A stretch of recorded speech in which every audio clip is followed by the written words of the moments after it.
welcome back, guys. This is the GSTL here at the Mukdong Studios in Seoul, Korea. And there we have our next two players, Thorzane versus Taeja.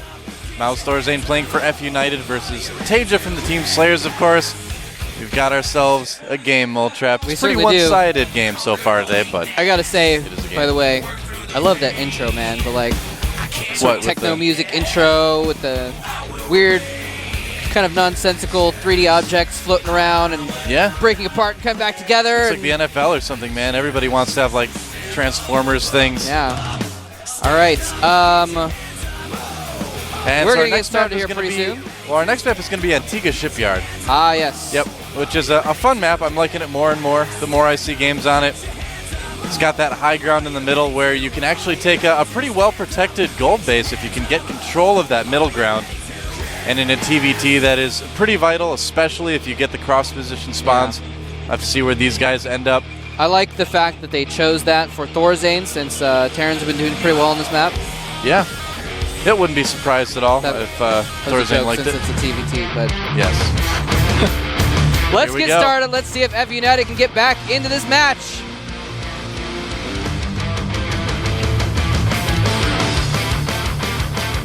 All right, over on the left side of the map, or the top of the map now, we have our player from F United. Plays F United, Thorzane, the player everybody's been waiting for. SlayerS has been waiting for this guy to come out. He's really moving his mouse fast there, apparently. And there is our player from SlayerS, winner of the last two games. He is SlayerS, Taeja.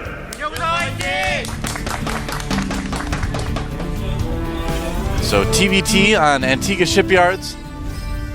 Taeja's got to be feeling a little bit of pressure right now. I mean, he's going up against the person that everyone's been, that everyone's been talking about. Moletrap has the APM tab open right now, and Taeja is spamming it up, man. He was up at like 500. Insane. Yeah. 500 APM. There we go. That's a very, and when you have 500 APM, your SCVs mine that much faster, Moletrap. It makes a big difference to have such high APM early in the game. There are a few things that you can do, actually, early on to try and make your units mine a little bit faster. You can try and get more SCVs on the close patches if you pay special attention to them and make sure that they're not going to the far patches. That can do little things like that. It can make a little bit of a difference. We don't even see a lot of pros doing that necessarily. Yeah, really, there's no reason to spam like that so early in the game. But it's just kind of a habit thing. Some players prefer to do it, some don't. Yeah, you don't need 500 APM to put your workers on close patches. But we do have a 1 racks into gas going for Thorzane, and it looks like the same thing going on over here for SlayerS, similar at least. Yep, similar openings here. We've seen a lot of Terran players do the gasless fast expanded TVT lately, but not both of these guys. Banshees are still very popular in TVT, although lately we've been seeing a lot of players get fast Blue Flame, of course, too. Fast pre-igniter upgrade for their Hellions. Curious to see if both of these guys go mech, or if one of them's going to try bio. A lot of options in TVT these days. Well, Taeja did get his gas earlier than Thorzane, actually, even though they both went for relatively early gas. And so Taeja already has a factory going down, and Thorzane does not. So I'm not sure what exactly he's going to do. He is producing some Marines right now. And what's he going to do? We're going to find out. The SCV is going to build a... Well, I wonder, I didn't see it when the game was starting. I wonder if Taeja actually went gas first then. I think he did. Yeah, you kind of have to if you're going to be able to afford that factory right after the first barracks goes down. So, yep, gas first. And, a lot of gas first stuff, especially now adding the second refinery on there, means is at the starport. Yep, starport, so probably going to be Banshees. Very likely. Could conceivably be a Blue Flame Hellion drop, I suppose, though. And I think we're going to see Banshees from Thorzane as well. We did see also a... didn't we see like this build turned into actually a Blue Flame Hellion Marine attack or something like that? It can, yeah. I don't remember what that build was the other day that we saw, but it looked like Banshees, and then it changed into more of a siege tank kind of an attack. I have to take back what I was saying about Thorzane. It's actually probably going to be Blue Flame for Thorzane. Ah, yes. Yep. Decided to switch the factory over. And so there's the starport switching with the tech lab for Taeja. Is going to be going Cloak and Banshee. So Cloak Banshee versus Marine and Blue Flame Hellion. opening from Thorzane. So, I don't know, it might be a little bit difficult for Thorzane to hold that off. His Marines aren't going to have stim. He's not going to have quite as many Marines as he would normally have with it. Yeah. So I think Taja might have some success with this. This could actually be pretty bad.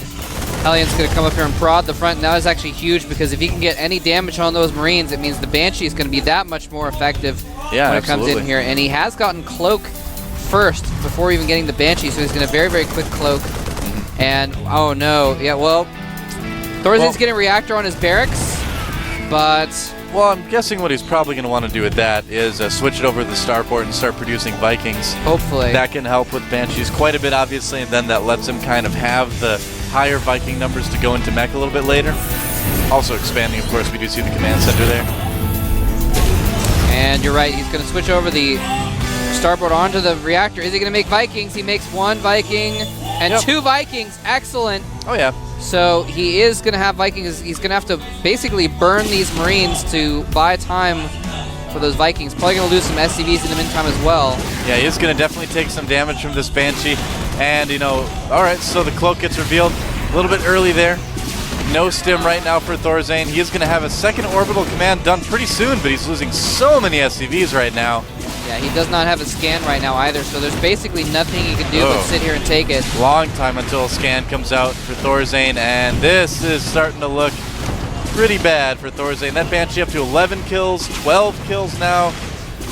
This is ouch. This is actually disgusting. All right, there's the scan finally. Banshee's even going to escape. Oh, no. He lets the Banshee get away. And it actually just ran out of energy. Second Banshee comes If he chased it, he could have killed it, but he's got to worry about this Banshee now. He does have a scan, I believe. Does he have a second? Did he? Okay, he does have 1 scan on his main orbital. There it is. And this Banshee better not get away. There it goes. All right. Ouch. So let's look at the end of the day, 18 SCVs killed by Tasia. That is brutal. Yep, that was pretty successful. I mean, Taja went about as fast Cloak Banshees as you could possibly go. You know, going for that gas before barracks, going for the very early second gas.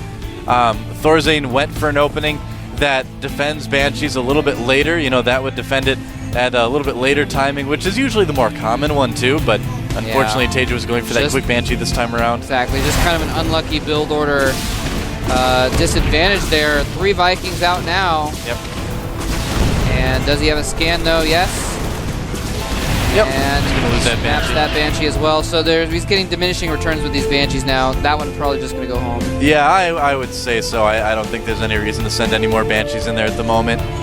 Now he needs to kind of start worrying about the air advantage here. We did just see Taja get a Raven, and that'll help him kind of cope with having lower Viking numbers initially, just because of point defense drone. Looks like both players are going to be going, well, Taja definitely going mech. Thorzane doesn't really have a whole lot of production yet just because he's so low on SCVs right now. Yeah. Well, Thorzane did actually get Siege Tech up in the meantime of all that, so he's actually going to be able to defend a little bit. And here we go, landing those Vikings, trying to take out some SCVs. And he's actually doing a good amount of damage with this. Thorzane was pretty, or Taja rather, was pretty out of position with his units. Wow, these Vikings killing a lot of units right now. Yeah, he's actually doing really well. He needs to get out of there now, though. He's going to lose all of his Vikings. Yep, should be lifting. He does lose 1 Viking. Oh, he's going to be losing all his Vikings, in fact. Beautiful timing. And in the meantime, while that Viking dies, the Banshee's in the main of Thorzane again. Yep. And actually, did get taken out by the turret. Yeah, it died. Yeah. He sent in the one with low hit points. Yep, it's the only one he had left, yeah. Didn't repair it. Yeah, SlayerS Taja's just going to move out right now. Try to maybe take a little bit more of a defensive position in the middle of the map. Both of these players do have siege mode, though, so it's going to be tough, I think, for Taja to kind of get in there and do some damage. Taja actually doesn't have siege mode yet, interestingly. Oh, he doesn't? Yeah, he was spending so much gas on the Banshees, I think, that he just could not spare it. That could be. So Thorzane does have that advantage. He's got a tank on the high ground, and that might be all he needs. Well, he's actually going to be getting the pre-igniter before the siege mode. Viking advantage. Oh, no! Oh, the Viking gave vision, and he was able to snap that tank before it did almost any damage. This is starting to look pretty bad for Thorzane. Yeah, it's going to be looking pretty rough. He's getting that natural denied, which is exactly what Taja needs right now. Just going to roll those tanks right in there. Oh, no, and the point defense drone actually doesn't do very much right now. Vikings landing anyway to try and fight this ground attack off. Yeah, Thorzane will be able to hold this off, but taking a lot of damage at the same time. Vikings landing too, and now a lot of SCVs are going to die. Oh, does lift those off. Manages to not lose any Vikings, and that's really important. I mean, if you're going to be landing your Vikings, it's very important to take them off again. Wow. Get them away before you lose any. Thorzane had, a decent air advantage, and he kind of threw it away a little bit to try to catch up with the SCV count. Yeah, that was a really good time to pull out for Tasia. Even though he was, doing a lot of damage there, he pulled out with very low hit points on a tank, 2 Vikings, and his Raven. So now you can repair that all up, and without just losing it all. So, well, I really like that he was using the barracks for vision too. That's a nice touch that a lot of meching players are starting to do in StarCraft 2. Yeah, so Taja's pretty far ahead right now. Yeah. And, I mean, Thorzane probably can't be killed just now if he gets a couple of tanks out and has them in good spots. Terrans are obviously very good at defending. He's building a bunker at his natural. Yep. But he's going to be so far behind right now that Tasia can basically do whatever he wants. He can take more bases, which he is. He can just build up an army and try and roll over him later on. Yeah, that's kind of something that might be okay for Thorzane, though, just because he is kind of a methodical player anyway. But no. I don't know, man. He's losing his Vikings again. Things are starting to look pretty rough for Thorzane. Should probably land his Viking, but it doesn't even matter actually at this point. Yep. Auto turrets have been dropped. GG. There's the GG. Wow, and Thorzane, they didn't even need to use their snipers. Thorzane taken out in short order by SlayerS Taja, and is Taja on the way to another all-kill. One win away from his second all-kill in the GSTL. Yep. Makes me wonder if anyone else has gotten 2 all-kills. And 1 win away from getting SlayerS their first victory in the team league. Yeah. Pointing at Ryung, they're like, we don't even need you. We've got Taja this time. Ryung, he wanted a chance to go out there and get some kills so he could get some spotlight, but doesn't look like he's going to have the chance at this point. I mean, only 1 game left. So here's the question now. If SlayerS wins.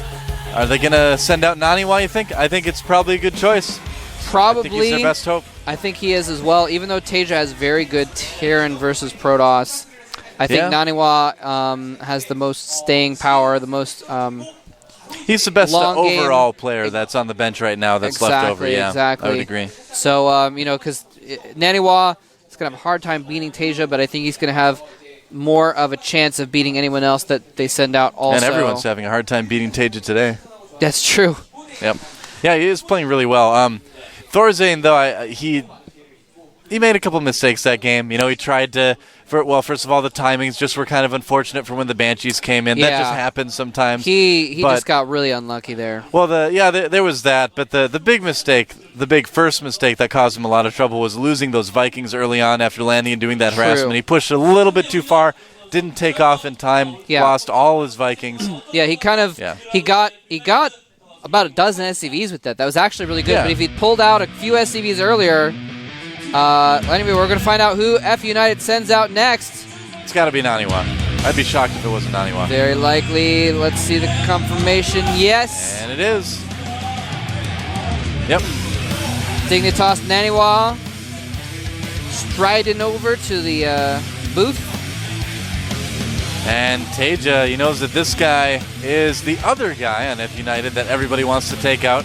Of course, Naniwa did win the match last week, beating Genius, I believe it was, on MVP. In the last game. Yep. 1 win, 1 loss so far in the GSL. So must be combining Code A and Team League matches overall, I guess? Maybe that's what it is. Maybe that's record matches or something. I don't know. We'll figure that out, how they determine that kind of thing. You have to ask. But yes, he actually unfortunately went 0-2 in his Code A matches, but he did win his 1 GSTL game. Yep. And interestingly enough, as you can see there, one of our few left-handed players in StarCraft 2. He actually uses his mouse with his left hand and uses the keyboard with his right. Obviously, it's doesn't matter as much if you're not really typing. You're just using it as basically a controller. You know who else is actually a left-handed StarCraft 2 player? Who? Remind. Yeah, the Warcraft 3 Oh, player. okay. He's at the GOM house. He's been at the GOM house for a day or two now, just kind of playing around to StarCraft 2, and he actually plays left-handed. I did not know that. Yeah, plays Protoss, I in didn't case notice. anyone's wondering. I saw him playing, but I looked at his screen. I didn't actually look at his keyboard. That's funny. Yeah, I see all Mole Trap, including the next map. All I could think of was, tell me about the next map. It's going to be Terminus Re. Very big map for a TVP. Probably going to see a little bit of a longer game on this map, obviously. Hopefully. Yep. And the question is, are we going to see any sort of different play than we normally did? Looks like Naniwa has a question about something there. He actually just got dropped out of the lobby for some reason, so maybe some technical difficulties. Whoops. Yeah, well, we'll get into the game as fast as we possibly can. Yeah, we'll get there pretty soon. I gotta I'm trying to remember. Go ahead, sorry. Oh, I was just going to talk about how confident Teja looks. And he has reason to be, man. Yeah. He has reason to be. I was trying to remember the name of the left-handed professional Brood War player, and I think it was a Zerg player. I think it might have been GG Amo, but I don't remember if it was him or another Zerg player with a G in his name. Okay. You'd know better than I would for that. What was the...